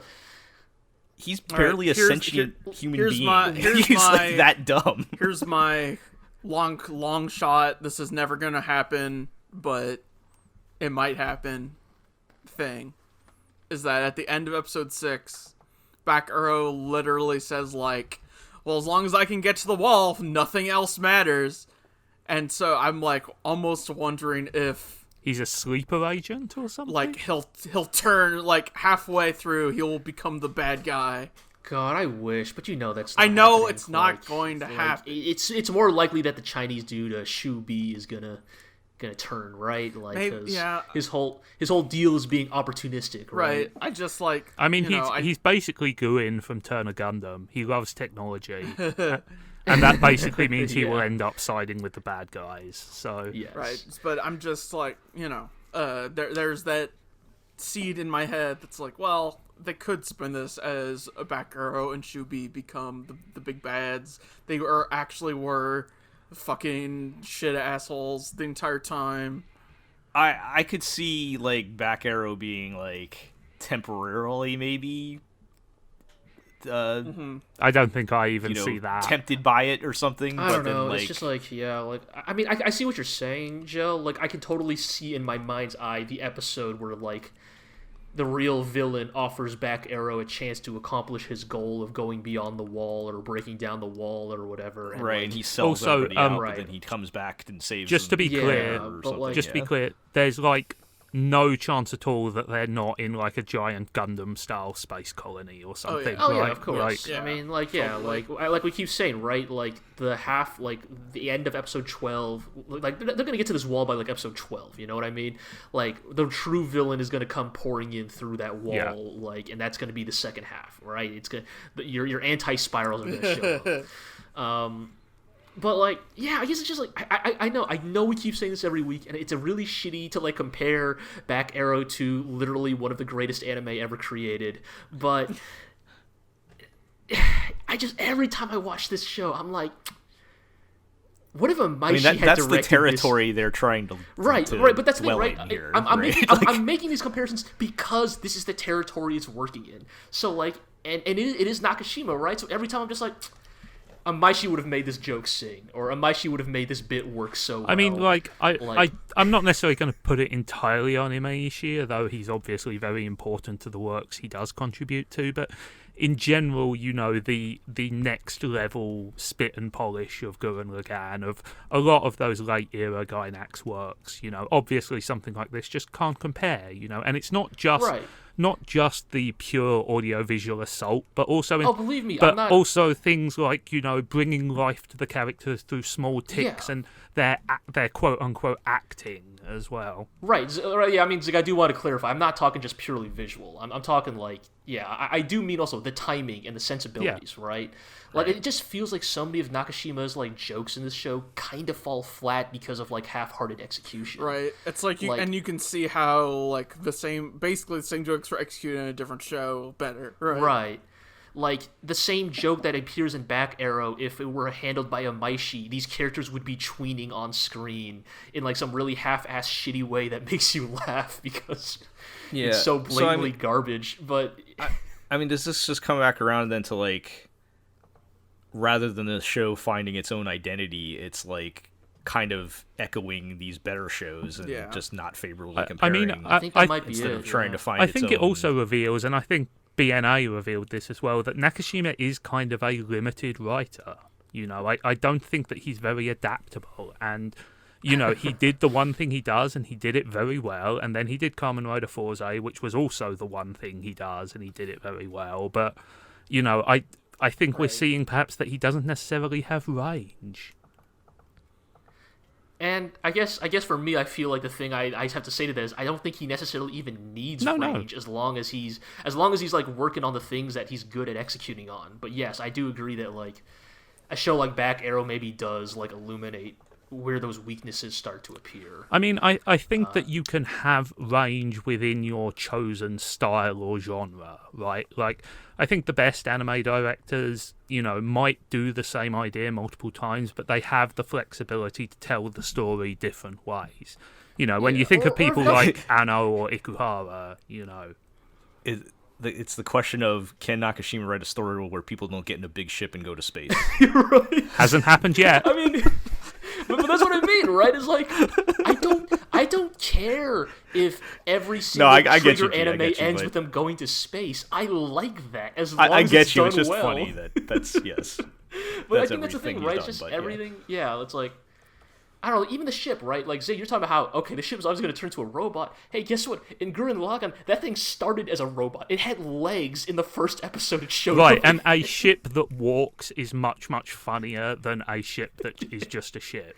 Right, like, I think it's just, maybe it's just a little, maybe it is unfair. We got into this last week as well. It just feels like, I think I just wish Back Arrow went, like, 30% harder, leaned 30% harder into like everything. I think it needs to go like 200% harder. You know. All right, maybe I was being generous. Yeah, maybe it needs to go much harder. I mean, it's just very milquetoast. You know, it's not actively offensive. I don't hate it or anything. It's just wallpaper paste, really. You know. Oh, I don't know. I will reference that I hate how they handle the female characters. Every woman in that show is completely useless, and it really sucks. Yeah. If this really is a show from the early to mid 2000s, then they did not update that part of it. Nope, for sure. not in the slightest. So, yeah, I mean, I'm done. You guys seem committed, but because again, it's like, it's not even the. Like, I'm not wild about the lack of identity or, you know, whatever, but I really just do not like these characters. Like I already talked about Back Arrow when Kai and Shu are arguing back and forth. I was like, wow, I hate these guys. They could totally have worked something out here, but they're being idiots. And then Bit shows up on the side. I'm like, I will say, starting to appreciate Bit, not for him, but like the way everybody has started treating him in this show. Like episode 6 has a couple of really funny bits with Bit, just people shitting on him, and I rarely want anime characters to be murdered, but when Kai stabs him in the stomach, I'm like, oh, please say he's dead. Right. So I can't do this anymore. Like I'm just out. But I mean, it probably does say something that probably the most entertaining bit of episode 6 is when one of those like shiny pretty boys just fucking cold cocks Bit in the face, and it's very funny. I'm in favor of that. I mean, this is reminding me a lot of just like the bit where I watched that awful episode of Darling in the Franxx, but it was worth it because somebody hit Zerome in the back of the head with a rifle butt in an extremely comedic way, and that was worth it just for watching that entire episode. All right. Watch Gunsword. Yeah, you know, I'm beginning to think we should just watch Gunsword instead. Maybe we should just for comparison. Gunsword instead. Yeah. All right. I don't know. Rewatch Scride. We gotta move on because we still have a lot of time. I'm sorry. SK8 the Infinity. Yeah. Is there anything you guys want to share? I feel like this is the opposite side of the coin, where like this is also a perfectly cromulent show, but it's kind of in the charming and easygoing way. like, I enjoy watching it. You know, I think these characters are goofy and fun, and I enjoy seeing what they're getting up to. Yeah, I think I can agree with that. I think that in a lot of ways, yes, like Back Arrow, I feel like SK8 the Infinity is also kind of a coin flip show, and it just happened to manage to land the right side up. I also wish SK8 would go a little harder. But I think the difference is that there are moments when it goes hard enough. Like everything around Adam and his ridiculous matador. Right, I'm saying, why isn't everybody like that? Right, yeah. Right, I guess that's what I mean, its moments. Like, because it definitely does. I think it's a weird situation of, like, I love characters like Adam in shows that supports that kind of characterization. I think the weird thing for me is, like, Adam is, like, this fucking crazy weirdo, but everybody else is kind of just a normal dude. And, like, I need this whole cast to be crazy weirdos, right? Yeah. Like, I need them all to be going just as hard as Adam. So it's not that Adam sticks out. It's just that, like, this is just a crazy world in general. I just I'm not think really getting that that is not what this show is, and it was never going to be that, if that makes sense. Right. No, I do get it, yeah. I'll also say that, like, it continues to look amazing and sound amazing, and that goes a long way. Sure, it's definitely well made, to be sure. Did anything particularly noteworthy happen in the last 2 episodes? No. They went to the beach. I like that they had a beach episode for people who already live in Okinawa. They had to fucking travel every day should be the beach episode for them. Right, yeah. They had to travel to a different beach for their beach episode, which is just, like... ridiculous, yeah. Right. All right. I did actually like that episode a little... man, maybe it really says something about how I'm feeling about their approach to the skateboarding in this anime, that I actually sort of liked the filler beach episode a lot. Because it's the only episode where they're just skateboarding on a street. Right, they're like street skating and just, like, you know, being shitty bros to each other, which I always appreciate.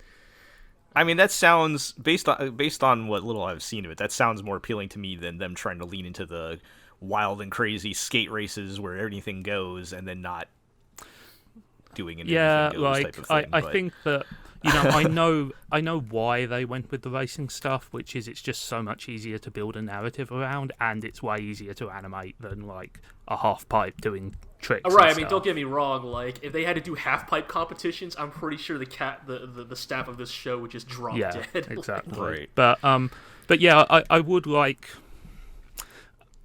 I don't necessarily want to say more examination of, like, the skating lifestyle, whatever that is, but a bit more outside of the strict confines of racing down this hill might be nice. I'm begging them. Like, the next episode preview says they're doing a tournament arc, and, like, I get that's probably going to be racist, but I am begging SK8 the Infinity, have a half-pipe competition for just one episode. I'm begging you, please. Yeah. I will also say that I don't like Back Arrow, but the, like, smug, angry Catboy kid in this show is right up there alongside him with my most hated characters. And also, like, dressing him in a sailor suit is, like, so transparently a fetish thing, it's really creepy.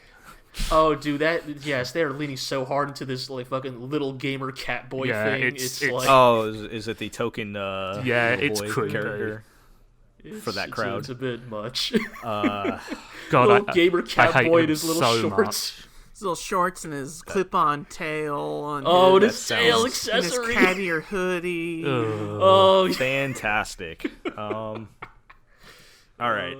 It's a lot. Speaking of a lot, let's talk about Wonder Egg Priority. Oh man, I'm gonna sit back and let you guys hash this a lot of stuff went down in episode 4 and 5. They opened... I would like to hear what other people think about Wonder Egg Priority. Yeah, well, I want to start by just talking about the. Is it a controversy? But I mean, it was enough of a thing for the director to come out and say something about it. It felt like a controversy within the established narrative of the show, if that makes sense. Yeah. So there was that was episode 4, right?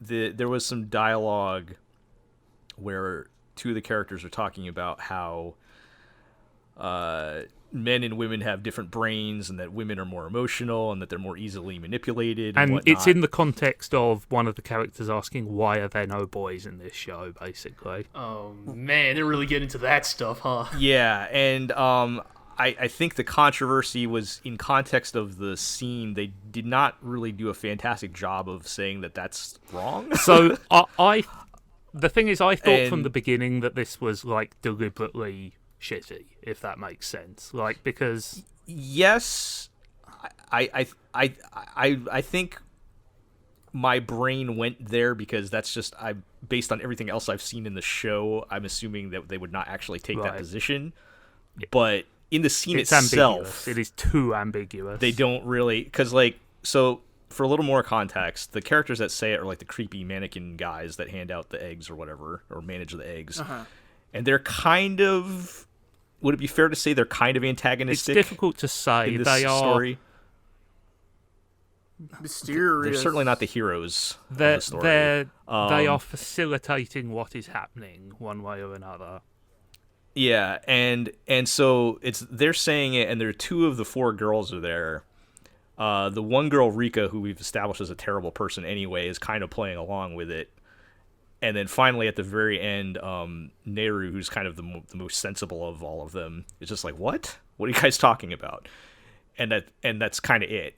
And so the director came out later and clarified that originally Neru had more dialogue that kind of more explicitly condemned that statement, but they felt that the context of the scene and everything was enough to get that message across. And I guess a lot of people did not think that. Yeah. That was the case. To me, at least, I don't think it's great from an artistic standpoint, but I think the important thing, at least to me, is that they came out and clarified that it was meant to be antagonistic, if that makes sense. Right. So we're not saying cancel Wonder Egg priority. We're saying, it was maybe a little sloppy in how they handled that. Yeah, it was a failure in storytelling rather than a failure in morals. Yeah. Right. So, and I'm glad that they leapt immediately to clarify it, I will say.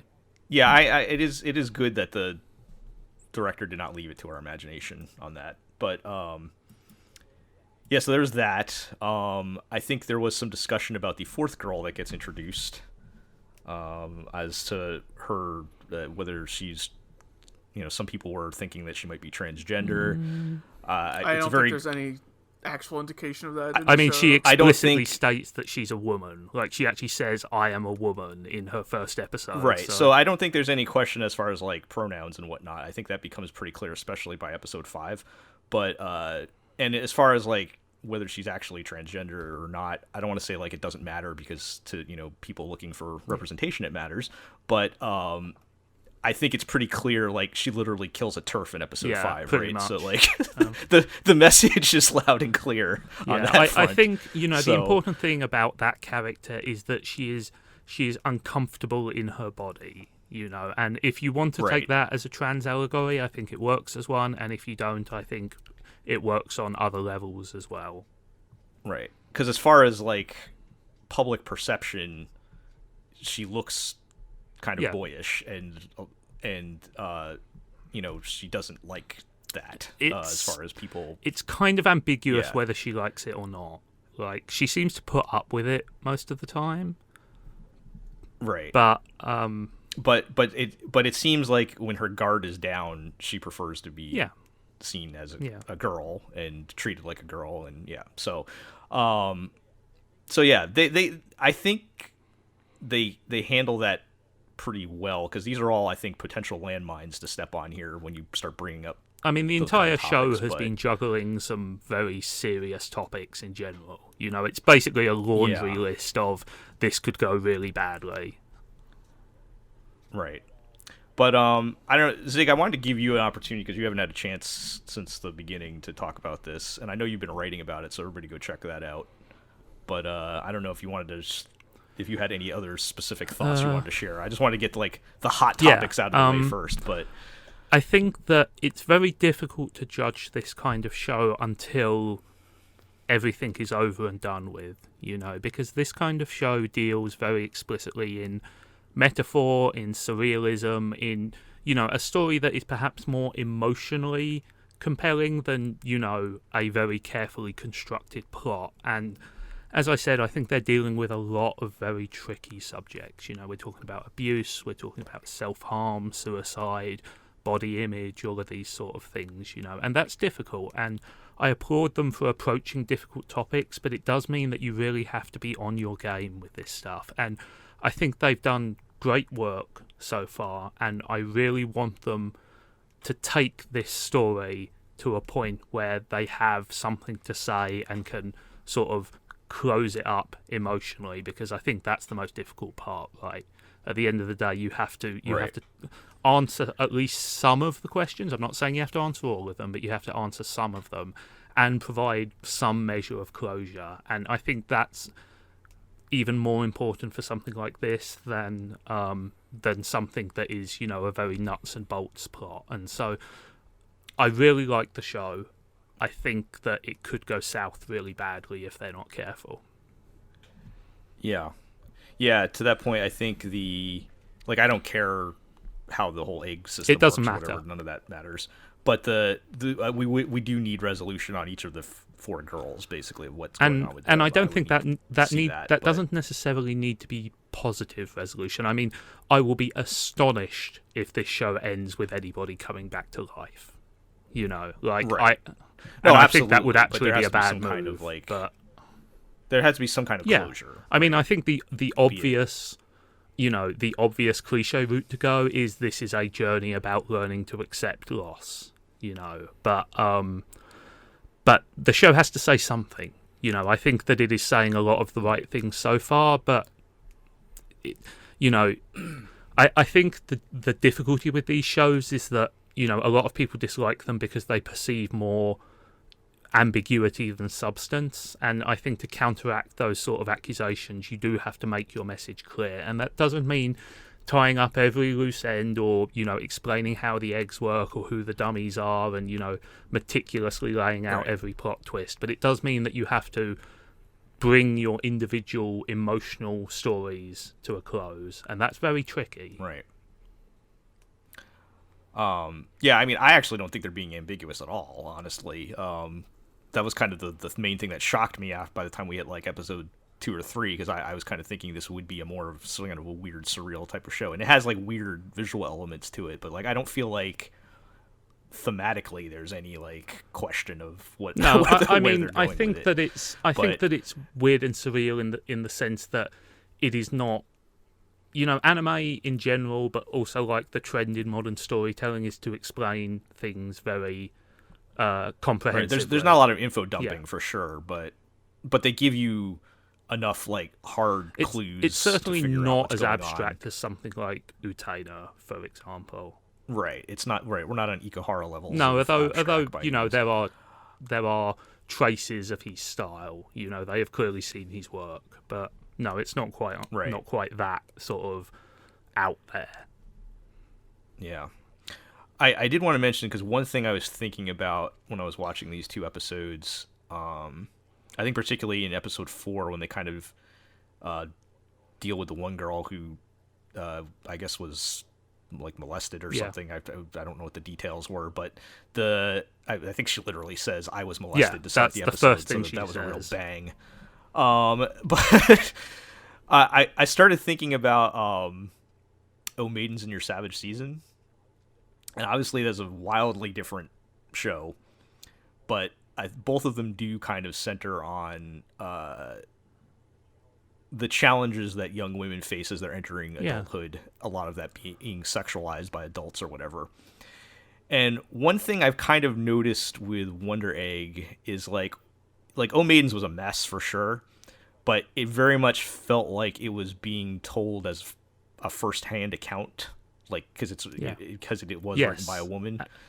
And I don't necessarily get that feeling from Wonder Egg. Because it's not written by a woman. Yeah. Because it's not written by a woman, and I feel like I can tell the difference. And this was me trying to dig, because I've been trying to dig deep on why I don't I like this show a lot, but I'm trying to dig deep why I. Something just feels slightly off to me. I think in response to that point, I think there's a couple of things. O Maidens is obviously clearly a story rooted in reality, or what passes for, a fictional version of reality, and Right. it is messy and complicated and weird in the way that, I mean, some of the things that happened in No Maidens is like lifted directly from Mario Yeah. Kata's biography, like pretty much. biography. Yeah. So, like, yeah. I mean, I think that, and again, this is sort of the problem that people have had with some of Ikuhara's work and stuff, is that, I think Wonder Egg resembles those works in the sense that it's less a story about individual characters and more the ideas that those characters represent, if that makes sense, and Right. And I think that means you do lose a certain amount of personal connection to the characters. I think they can be harder to empathise with because they represent... It's almost like I would say authenticity. Yes, absolutely. It's like, I don't necessarily think that Wonder Egg is going for that authenticity. I think it is going for, a very dreamlike, stage-managed feel. This is kind of like a fantasy writ large, a very...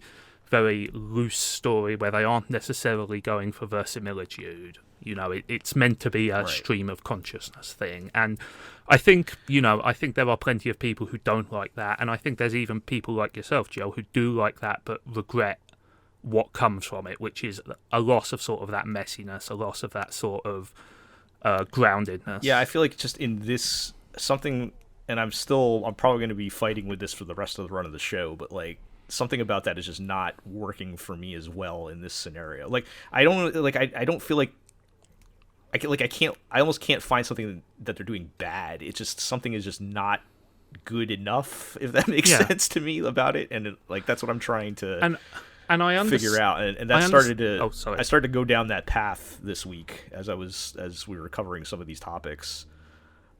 That's kind of where my brain was going with it.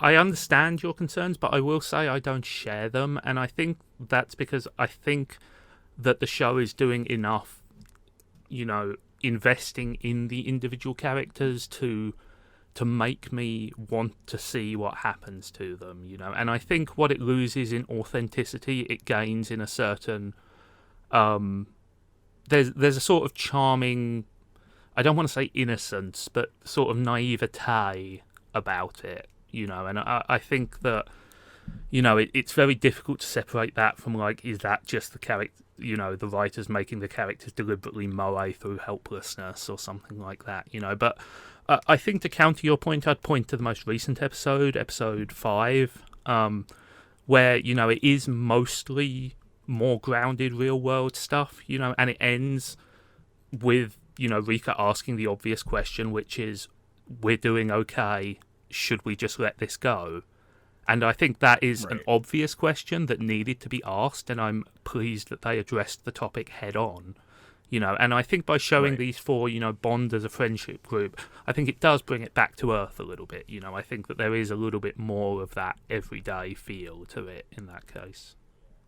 Yeah, I do think episode 5 was probably one of the strongest ones yet, because, and it's encouraging because now we have like the full cast. And so I'm kind of like waiting to see over the next couple episodes how they take advantage. Now that everyone's been introduced and we kind of all have their little bits of backstory we've been given and what's motivating them, how is that going to work out moving forward? Yeah, and to address a specific critique I've seen floating about, I've seen some people argue that Rika truly is heartless because she wants to abandon her quest and just, go back to her normal life. But I think that speaks to, how badly she is hurting. She wants to leave this pain behind, but she can't. Yeah, we brought up some of my concerns with her character last time, and I've mostly made peace with her, but it's real hard. I think it's important that she is shown as imperfect, if that makes sense, Right. I mean, my point, my main thing that I kept telling myself was like, these are supposed to still be children, right? Like, and there's only a certain level of accountability for someone at that age who's been through what she's been I think through. It's really telling that like when she's alone with Naru just before the controversial scene we talked about earlier, she pretty much falls into exactly the same script that she used when she first met Ai. You know, like she tries to run the Right. same grift. She's sort of locked Right. into these patterns of behavior because it's all she knows. Right. I think it's been better over time. Just when she was initially introduced, it kind of felt like, oh, she cuts herself, so, you know, she's clearly got problems. And I think now that we've had more opportunity to get to know her a little bit more, it like her character makes a little more sense. But like, it again, the show likes to tiptoe around a lot of landmines, and I'd say like 90% of the time they've. I mean, they've do you done mean pretty good tiptoe work, around so. in the sense that they're not addressing them? Because I feel like they are addressing them. No, I mean not. I Yeah. mean not setting them off. Yeah, like you're navigating them correctly and not like saying something stupid like you know, women have different brains or whatever. But yeah, it's tricky, yeah. you know, and I think, you know, I think it's difficult because, you know, anime has a history of taking problems and either making them into this is extremely cool or this is an excuse for us to go to town on violence or fan service or whatever, you know, and they're trying hard to buck that trend. I think they've been mostly respectful in the way that they've depicted the various forms of abuse that people have been through, you know, and the show has been generally good about not ogling and kind of like rubbernecking on that kind of stuff, which I do appreciate because it does happen so rarely, quite frankly. I think, and they've had opportunities. Yeah, absolutely. But, and I think when you're telling a story about abuse, it's very difficult to tell a story about abuse without showing abuse, if that makes sense. But I think they've sort of walked that line fairly well in terms of showing enough to make it effective, but also, you know, mitigating that by talking and trying to understand it. Right. All right. Well, again, I don't want anyone to misconstrue my criticisms as this is a bad show. It just, those are my thoughts. Are my thoughts on it. I still think it's great though. And I definitely want to see, like you said, Zig, a lot of this is going to ride on how they close this up. I'm fascinated to see where they take it. I'm feeling good about it, but you know, hopefully they keep Absolutely. it up. All right. From the sublime to the ridiculous. Let's just real quick. I wanted to, Zig, since you're on, I wanted to give you an opportunity to put a bullet in Kamen Rider Saber for good.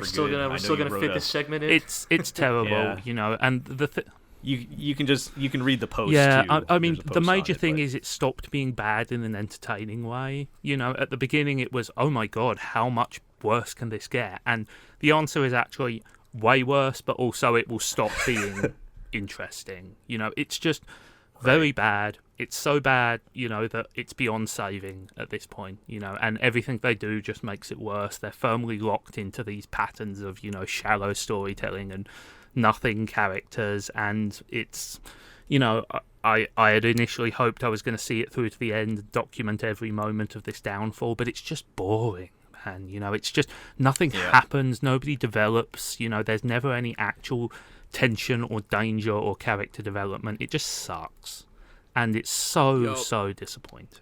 You know, it's so disappointing, especially after they did so well last year. You know, last year's Kamen Rider 01 was, you know, a real rebirth in terms of making these shows interesting and appealing, you know, and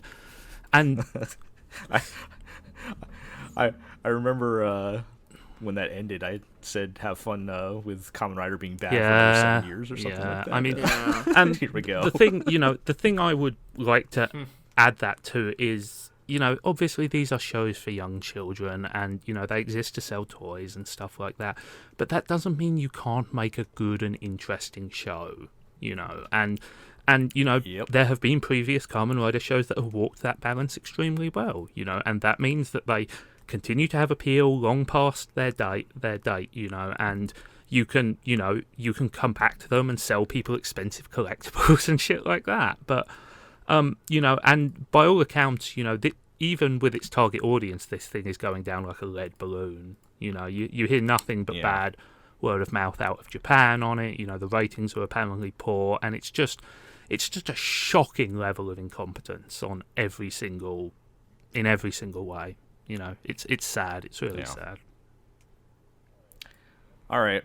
well, if you want full details, go check out the post for the full breakdown. But we can put that one. See you next year, guys, because criminal always returns to the scene of the crime. Right. All right. Well, I think that's going to do it then for this episode. A little bit of a long one, but we have a lot of. That's a good thing. There's lots of anime happening, and most of it is interesting. We had to set the record. Yes, we had to get that on tape. So, all right. Well, let's do our usual housekeeping. Check us out at theglorioblog.com. Follow us on Twitter at theglorioblog. You can subscribe to the podcast on iTunes, Google Play, Spotify, Amazon Music, Podbean, Stitcher, and YouTube. We're one subscriber away from getting our URL. I think. So boy. Please subscribe if you haven't already. And like, comment, ring the bell. I don't know. You guys know how all this stuff Create works. community engagement so that we get recommended higher by the algorithm. Tell us what you think in the comments below. Send us scathing personal critique. I really want. I feel like I haven't had anybody come after me in a while. I want somebody. I mean, somebody posted on that 4-year-old Saga of Tanya the Evil post criticizing Aqua and I for making it all about Nazis when that show is all about Nazis. So. Yeah, that show's pretty much all about Nazis. Sorry, random angry internet dude, but your pithy one-line argument did not change my mind. Y'all are talking about like making clickbait when we all know the real answer about how we could get more subscribers, and that's me and Eero finally do Legend of the GLORIO Heroes Gaiden. You know that's what it is, right? Like that's. I think. What does Legend of the GLORIO Heroes Gaiden involve? Like, aren't there only like 13 episodes of Die Neue These? No, we made the Gaiden OVAs. This is the old OVAs. There was like another 100. Wait, what? Yeah. How am I only just hearing about it? I think it's more like 50ish. I think it's like 226. It's a lot. Yeah. It's a lot of episodes of like side story stuff. Right, side stories, prequels, that sort of stuff. Yeah. I think we should do a gun sword miniseries. That would really pull in the. Hit those hot demographics. All right. Well, tell your friends. Our own Gundam podcast about how Zeon was in fact wrong. Yeah, right. No, you see, Iroh, the noble intent of Zeon was perverted. I'm wrapping this podcast up. I'm stopping recording. Goodbye, everybody. Take it easy, y'all.